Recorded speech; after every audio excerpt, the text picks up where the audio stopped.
Hello, today, in less than 5 minutes, K&G International Advisors will inform you about the international financial markets. This week's report is titled, The Discipline of Doing Nothing, Why Market Pullbacks Demand Patience, Not Panic. Market corrections arrive with the inevitability of changing seasons, yet they never fail to trigger the same visceral response among investors, the overwhelming urge to do something. The S&P 500's average intra-year decline hovers around 14%, a statistic that sounds alarming until you consider that markets have still finished positive in roughly 3 out of every 4 calendar years over the past 4 decades. This disconnect between short-term volatility and long-term returns reveals an uncomfortable truth. The greatest threat to investment success isn't market downturns themselves, but rather our instinctive reaction to them. Avoid the noise. Financial media operates on a business model that monetizes anxiety. Every market dip generates commentary explaining why this particular downturn represents something unprecedented, a structural break demanding immediate action. Yet beneath this noise lies a simpler reality: markets fluctuate, economies cycle, and companies adapt. The factors that drive long-term returns unfold over quarters and years, not hours and days.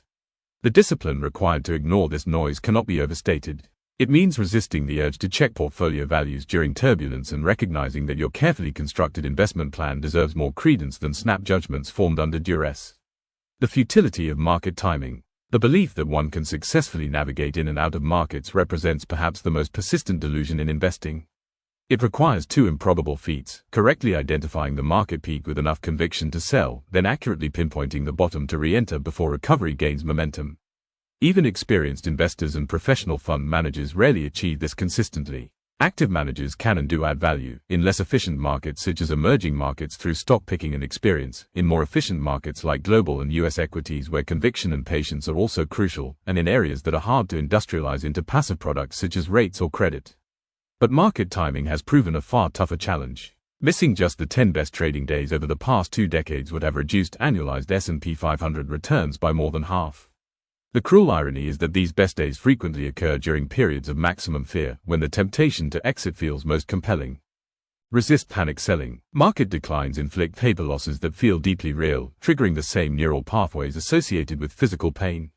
The temptation to eliminate this discomfort by selling positions transforms temporary market volatility into permanent capital impairment.